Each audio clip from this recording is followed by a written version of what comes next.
Welcome to another episode of Live from Jacksonville. I'm your host, Amadeus. We have a couple of really cool guests coming up, so let's jump right into what's happening in the next few weeks in Jacksonville. The St. Augustine Amphitheater staying busy this summer with Men at Work and guests Toad the Wet Sprocket and Shonen Knife on Friday, July 17th. Dierks Bentley with Ricky Skaggs and Kentucky Thunder on Saturday, July 18th. Lindsey Sterling on Monday, July 20th, and the Black Keys are at the Amp on Wednesday, July 29th. TheAmp.com for details and tickets. The Thrasher Horn Center has Rodney Atkins performing on Friday, July 17th, and a back-to-school bash on Saturday, July 25th from 9 a.m. till 11 a.m. Dang, is it back-to-school time already? Get to thcenter.org for those events. 5 Jacksonville has Smells Like Nirvana, tribute to Nirvana on Saturday, July 25th, and Bop to the Top on Friday, July 31st. This show celebrates 20 years of Hannah Montana, High School Musical, Camp Rock, Cheetah Girls, and other Disney stars. Go to 5jacks.com for info and tickets on those shows. The Ponte Vedra Concert Hall welcomes The Fix with the Smithereens on Friday, July 17th. You can get tickets at pvconcerthall.com. And the Florida Theater is staying busy as well this summer with Jacksonville Rock Orchestra performing the music of Green Day on Saturday, July 18th. The Yacht Rock Summer Tour will be at the Florida Theater on Friday, July 24th with Pablo Cruz, Orleans, and David Pack, former lead singer of Ambrosia. And on Sunday, July 26th, country music legends Lonestar will be at the Florida Theater. I had a chance to catch up with Lonestar founding member Dean Sams a few weeks ago. Did you guys think when you started the band back in 1992 that you'd still be going at it nearly 35 years later? When I first put Lonestar together, I was just trying to do anything except what I was doing, which was running a 100-pound jackhammer all day long, and I also waited tables, and I was driving a 24-passenger shuttle van. I was doing all these odd jobs. I wanted to do anything but what I was doing. And so it was really just that, just trying to, do something in music that which I love to do and try to make a living at it. And man, did that turn into just incredible 34 years of fun so far. And as the name of our tour kind of shines a spotlight on it, each year just keeps getting better. Man, I can so relate. I worked for Publix for almost 13 years, the last 6 of which I was part-time in radio.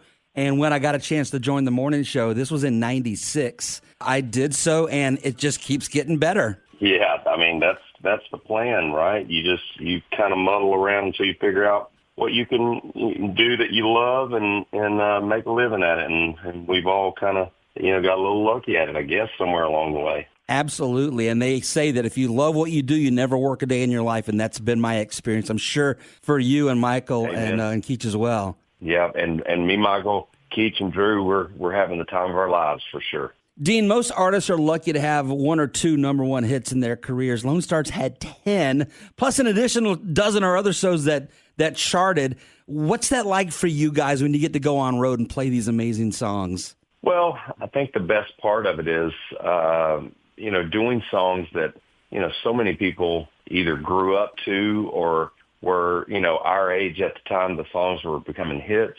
It's fun to see when there are people that are our age that they bring their kids to the shows, and they're bringing their kids to the shows, and they're singing every word.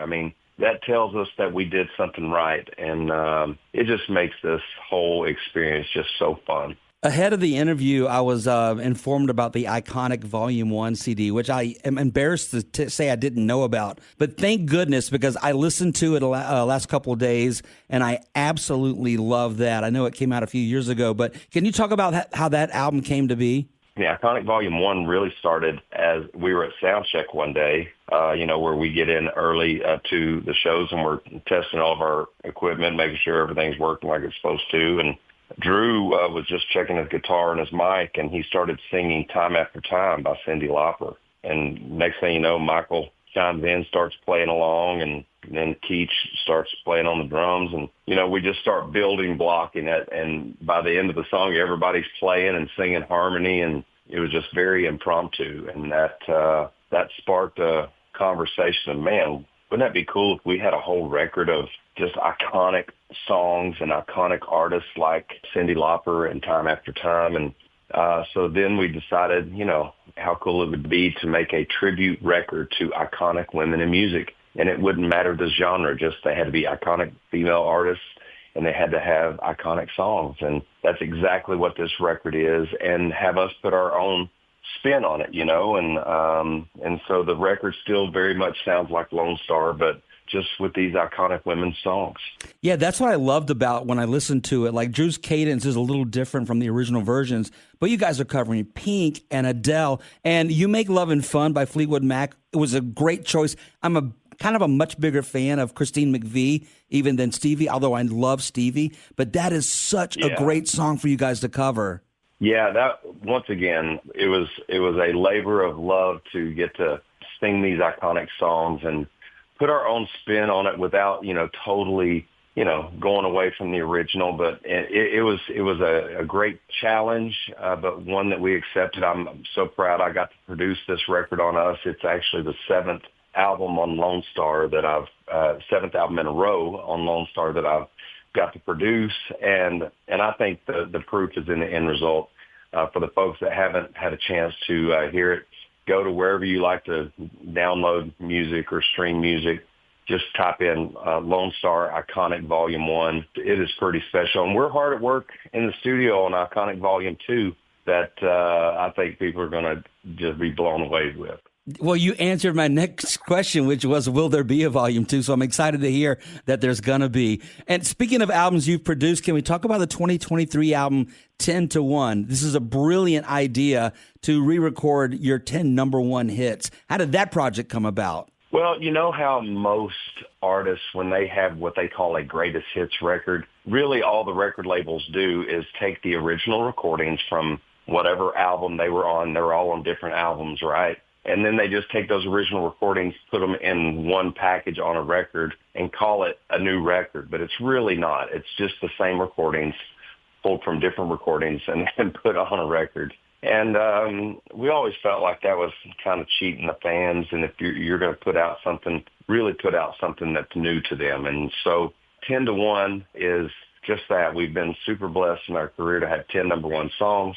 So 10 to 1, thus the name. Over the years, we've slightly altered an intro or a solo, added a solo section or, a breakdown section or something different. And we just kind of wanted to reflect the growth of the songs over the years. And instead of just having the original record that everybody's heard a million times, we wanted to give them something new to listen to, kind of how we approach these songs today. And that's how that came about. That's one of the things I love about live music versus albums. Like, you hear the song a little differently live. So I love the thought of re-recording them for where you are now in your career and in your musical influences and all those things. I think it's a great idea. By the way, are there any current artists that influence you in country music or even in other genres?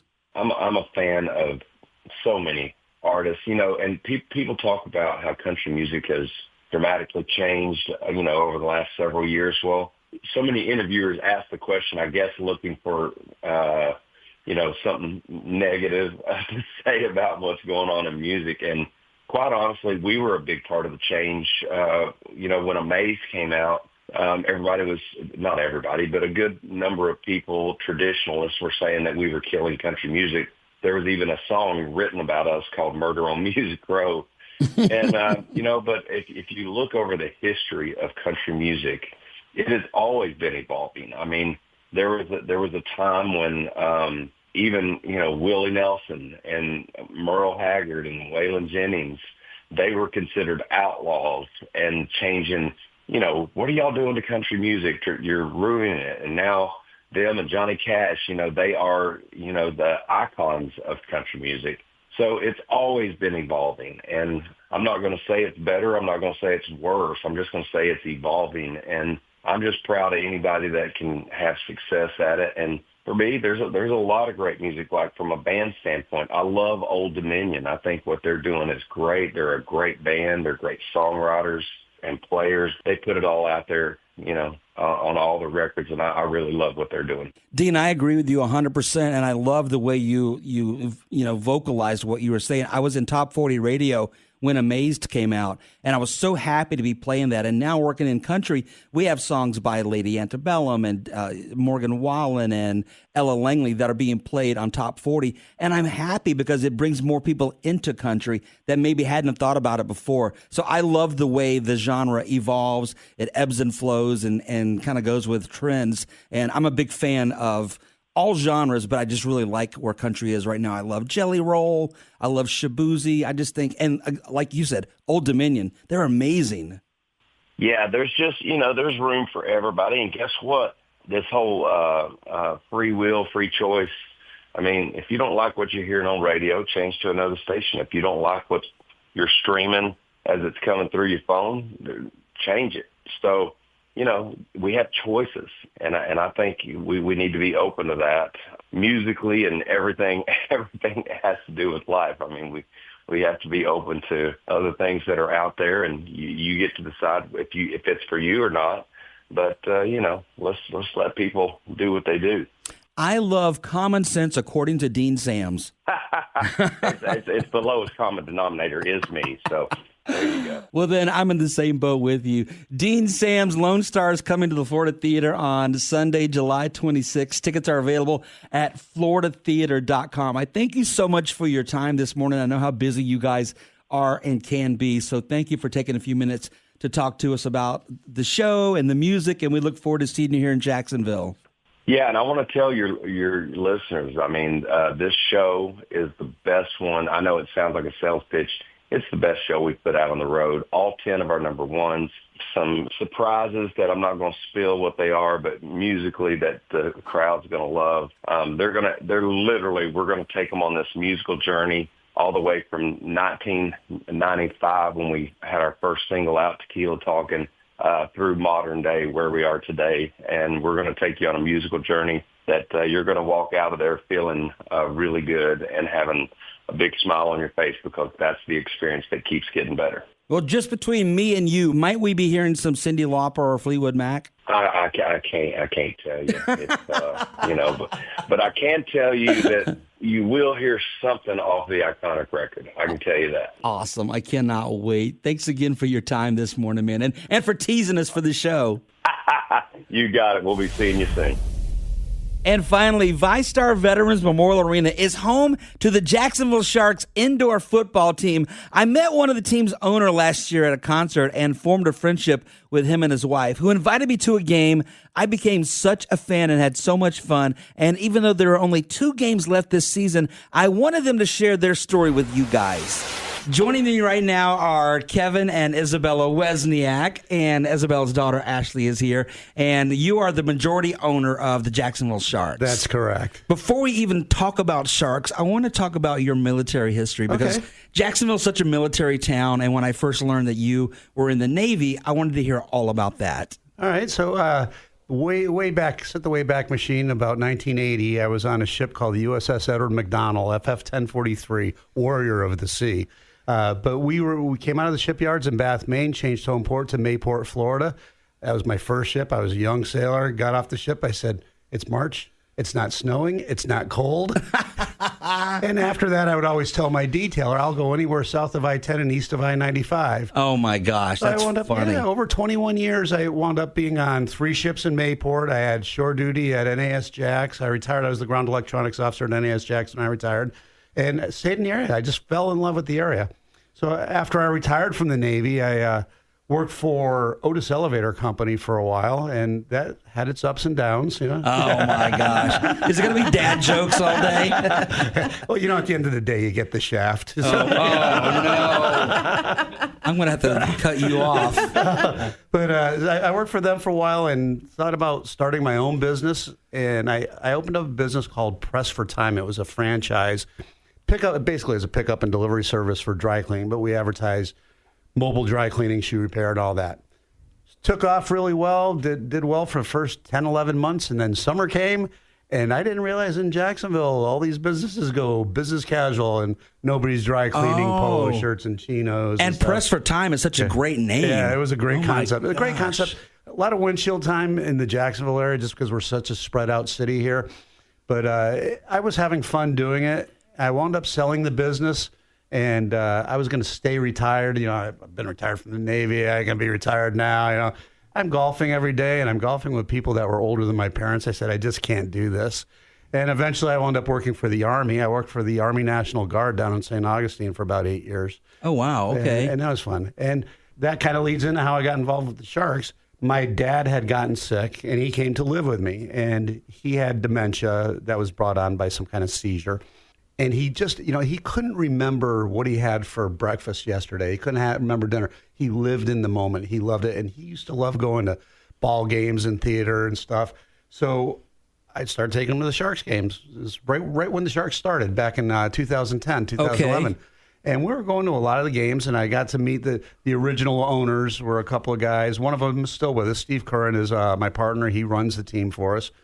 And had some marketing ideas for him, got more involved, and a couple of my other partners came in, and we became the majority owners. For some reason, I would have assumed that you were there from the very beginning, and like it was all your baby, but you came in a little bit late. A little bit later. So in Jacksonville, we used to have the Jacksonville Tomcats, right? Which was a fun game to go watch. So I was familiar with the sport, familiar with the game. And when I was looking for things to do with my dad to keep him busy and occupied, I remembered how much I enjoyed that. So that was the Sharks' first season was 2010. I was a season ticket holder. In 2011, we went to the Arena Bowl with Aaron Garcia, who was our quarterback, we just started the Sharks Ring of Honor, and he was the first player inducted last night. Oh, that's cool. It was a good ceremony. So Aaron Garcia was there, AG was there, and the guests were Jimmy Smith from the Jaguars. Nice. And Artis Gilmore. I love Artis Gilmore. And I've known him for a number of years. When I had Press for Time, I met him at a lot of Chamber of Commerce functions. He's such a gentleman. I did a barbecue championship with him where we were both like judges. Okay. And I met him for the first time, and he's literally a giant. He's a huge man, isn't he? Also, his personality is so giant. He's such an amazing man. He's a nice guy. He's a very nice man. I had gone to my first Sharks game. It's been several years, but I went as a social event, not really to watch the game or to pay attention. I'm more of a concert and music guy. But when I met you guys actually at a concert, it makes perfect sense. The Happy Together tour. That's right. And you guys invited me to a game. And gosh, being on the field with you guys and being in the suite and on that level, and I was focused on the game, not like socializing with my friends. And I just fell in love with it. It's so much fun. It is a fast, action-packed sport. Yeah. I remember when I first saw it, I grew up in New England. Minor league hockey was the big thing. The Springfield Indians and Springfield Kings were around. And I remember going to the Tomcats the first time.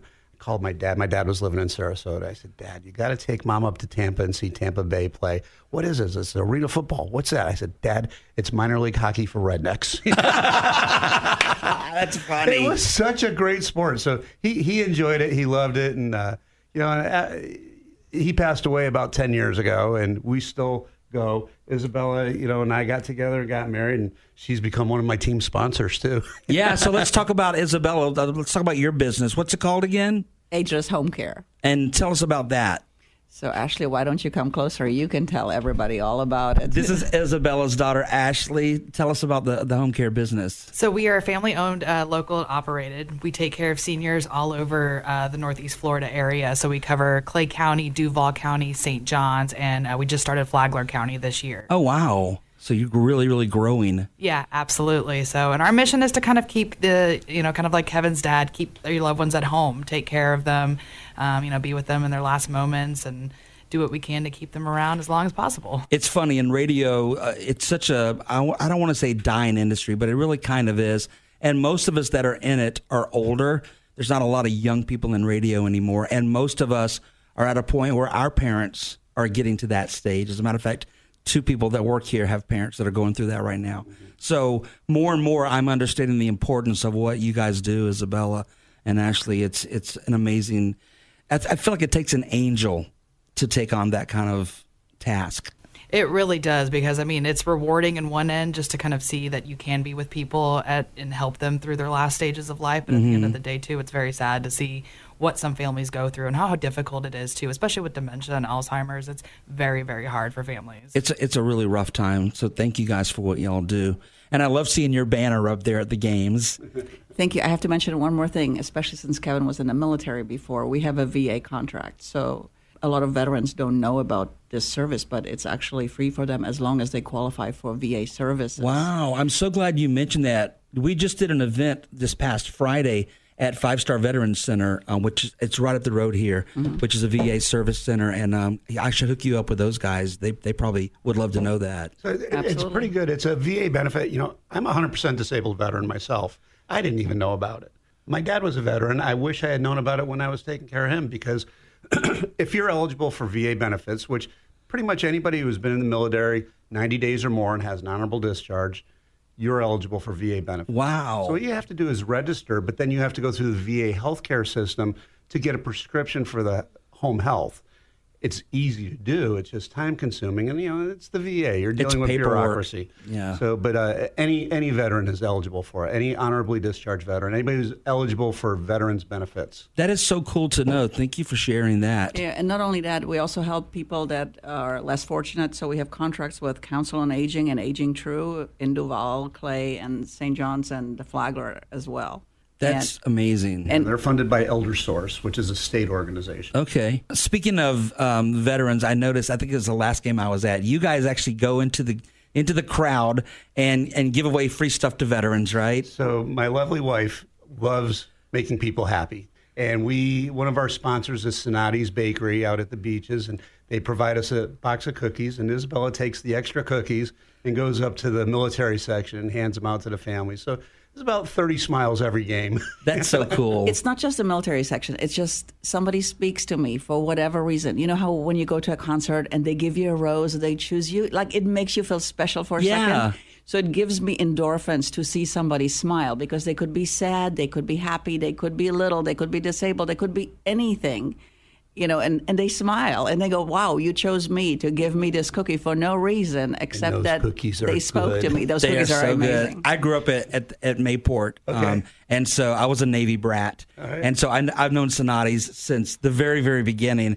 As a matter of fact, I used to work at Publix with a kid who worked in the bakery that was a Sonati. Nice. So, yeah, I've known that family for a long, long time. I'll tell you guys a story that you don't know about. The last game I was at, I was hanging out with you guys, and a friend of mine was up in the stands. I think he was in the military area, and he said, "Oh, I see you down there hanging out with Kevin." And I'm like, "You guys are superstars with these fans. Like, you guys are the superstars." It's my wife. No, I think Kevin just makes it a very personable experience, because, we go out there early to the games. We greet fans. We go around. We say hi to everybody. Yeah. So people feel like they can approach us. They can ask us questions, and they like it that we've been around for so long and that we make it affordable for everybody to go to the game. It's not as crazy expensive as, going Yeah, to I learned some from other you events. guys the tickets start at just $15. Is that right? $15, yeah. That is so affordable, and it's so much fun. We do I don't know if we did it this year, but we usually do a family 4-pack where you get 4 Yeah. tickets, 4 hot dogs, 4 drinks. For I think it was $40. It was ridiculously inexpensive. Yeah, there's different little the chum Little packages. packages, yeah. Which I learned about. As a result of you, thank you very much for offering to give both of our stations tickets to give away on the air, so we're letting more and more people know about these games. Absolutely, get them out to the games, get them be season ticket holders. Yeah. And don't forget too, they do great events. They do host cheer camps or dance camps. They host football camps, different things like that for kids. So the organization is wonderful, and the players are amazing, because no matter how old they are, how tall or short or big they are, they get on their knees to speak to the kids. They give them high five. I mean, it's such a wonderful experience. So. I've been there, and I can attest that what you're saying is true. Let's talk about the game day itself, the whole game day experience for the fans. How do you guys put on the show you put on? So we brainstorm ideas. First we want to come up with a theme. For example, our next home game, I believe, is Hawaiian Night. Right, on July 18th. Against the Iowa Barnstormers, Kurt Warner's old team. But anyway, so we decide what theme is going to be, and then we try to find activities and games and things that relate to the theme. And then we have our standard ones. We have a sponsor who wants to do the uprights, kick the field goal, stuff like that. We do those every game. Every time there's a break in the action, there's something happening in the fans on the field. That's all planned. It's very tightly scripted. Now, especially this year, the league is in a broadcast deal with Yahoo Sports Network and Overnight.com, which is a streaming service. And in fact, the last rated game where the ratings came out, it was our game against the Green Bay Blizzard. 460,000 viewers. Wow. The previous record was 220. It was one of our games, but it was blew more it than out of the double. water. Yeah. Go Sharks. Go Sharks. So we're just hoping that, that as it's picking up, it's being seen by more and more people. It's great for sponsorships. It's great for getting the fans in the arena and getting excited about it. Have you seen the result of this popularity on your away games as well? Like, are you seeing Sharks fans in other cities? Well, not like we used to. It used to be a lot easier. We had, I'm going to say, drivable games in Orlando, which we still have. We have a team in Orlando. We had a team in Tampa. We had a team in Greensboro, North Carolina, and Columbus, Georgia. So it was a lot more travel for the fans. When we moved to the Indoor Football League from the National Arena League, majority of those teams are Arizona, California, Idaho, Indiana. Gotcha. So, but it's growing. Right now, we're at 16 teams that are playing. There's 18 in the league. We've got 2 more expansion teams coming next year. So the league is growing, and the league is going to cap at 24 teams, and that will really kind of drive the interest a little more. And it sounds like you guys are really paving the way for the streaming views. That's the whole point. Back in the day when I first got started, it was the Arena Football League. We had a contract with ESPN and the NFL Network, and all the championship games, NFL Network had a game of the week, ESPN would show the games, and it was a lot more popular. We had a lot of national sponsors. When the Arena Football League went bankrupt, and it was all these smaller leagues that were around, a lot of those national sponsors went away. But now they're coming back. They see what's happening. They see it's coming. Are you guys, I don't want to use the word farm team, but do a lot of NFL players come through your system? So we've had players that went on to the NFL. It used to be we would compete with the Canadian Football League for the players that wouldn't make it to the NFL. I used to say we had 3 kinds of players. We had the players that didn't get drafted. Your second string tackle at the University of Florida is going to be a good football player. Right. But he didn't start, so he doesn't have film. So he would come play for us for a year or two, get film on it, send it to scouts and agents. And they were good guys. They worked hard. They're trying to prove it. The second kind of player we had were the guys that were in an NFL camp and got cut and want to get back. So they're down there busting their butt trying to get some more film, get an invite back to camp, because that's their goal. The third player that we used to have, we don't have them as much anymore, but I love these guys. They're in their late 20s, early 30s. They're at the end of their football career. They know they're never going to the NFL. They're just playing for the love of the game. And because they love it and have fun. So much passion. It is so much fun. That's where I'm at in my career. They're going to put me out to pasture eventually, but right now I just love what I do so much. Like, they couldn't kick me out. So I totally get that as well. You were talking about the very tight scripted. There's a guy with 1010XL that is there kind of emceeing the fun. Is it E.T.? E.T., yeah. Yeah. He's a great guy. He is. So we call him the MC. He's the master of ceremonies. But he is the guy who introduces all the individual acts and all the events that are going on. And he is on a strict timeline. That whole process from the opening whistle to the end. Yeah. It's scripted as far as this has to happen at this time, this has to happen at this time. It used to be Isabel and I could go walk around at halftime and take our time and say hi to everybody. We can't do that anymore. That TV break is that TV break. Right. We're ready to go. So. And working in radio, and I've done television and emceed a ton of events too. So the first time I was there, I was watching E.T. Like, I get what he's doing, and he's really good at what he's doing. Yeah. I don't know if you guys know how good he is, but he really is. He's been with us for like 5 years now, 6 years. I can see why. We've had several other guys before him, guys that were just the MC, not watching the clock, not running the clock. Yeah. It's probably because of his experience on radio as well. Like, we're always up against a clock, whether it's a commercial break or got to play a song or whatever. It's one of the reasons I love this podcast whole format, because I don't have to stop for anything. I just get the chat. No commercials. Exactly. Which is horrible to say, but it is what it is. Hey, we all need commercials, right? We all need. It's so funny. Did you guys see The Devil Wears Prada 2? Not yet. It's so relevant to especially radio, but to right now, it's all about magazines really needing the advertisers. I didn't know going into it that was what it's about, but the advertisers even say to Miranda or whatever the character is, you need us, we don't need you. And that's the way radio is now. Like, we need our advertisers, or else we go, we're not public broadcast. We are like, we need the advertisers. Yeah, we don't get a penny from anybody. Right. And you guys are the same way. I'm sure you need your sponsors, and for ET to be aware of timing and all those things. The first time I was there, it's one of the first things I noticed was how good this guy is at keeping the party going. Yeah. It's so funny. I compare radio a lot to, they say with ducks, you just see them peacefully on the water, but underneath they're kicking like hell. They got to turn and get to where they're going. They're doing the hard work. And I think ET is one of those guys that's doing the hard work, but on the surface, it's seamless. I used to tell my partners, I said, you guys got to understand, we are not running a football team. We are running an entertainment business. Oh my gosh, you're so right. And that's you guys and the Jumbo Shrimp are two guys that get that. I mean, they're not selling baseball; they're selling entertainment. Yeah. That's absolutely the truth. At the same time, there's a football game going on. Exactly. Or a baseball game, and boy, I get into it. Isabella comes to socialize. Well, I'm new to football, since we've been together, but we watch a lot of football. And where are you from originally? So Polish-German. Born in Poland, grew up in Germany, and been in Florida since 2007, in America since 87. So when you were a kid, football was just soccer, right? Soccer, yeah.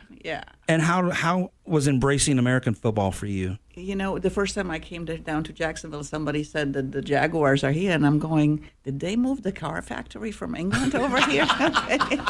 Oh, wow. So when Kevin and I got together, he's like, do you want season tickets to the Jaguars? And I'm going like, okay. And you went? I went, and I loved it, absolutely loved it. I know football translates well to TV, but it's so much more fun in person. It really is. But, our game is more fun. The Sharks are more fun, and I'm going to tell you why. Because you're on that same level. It's smaller. You have maybe 8,000 or 10,000 fans instead of, 60,000 or how many ever. And everything is right up there. The field is smaller. It's like a hockey team. Yeah. Not a hockey team, but a hockey field. Game, yeah. And the action is so packed. I mean, even yesterday, even though we lost, it was so close. And the scores were high. They were in their 40s, 50s, I think 60s, right? So it's exciting. I got to say, that's one of the reasons I fell in love when you guys invited me down to the suite. Just like you said, you're on the same level. You're not like a mile up in the air trying to see these little like ants move around. You're in the action. The football very frequently comes to you.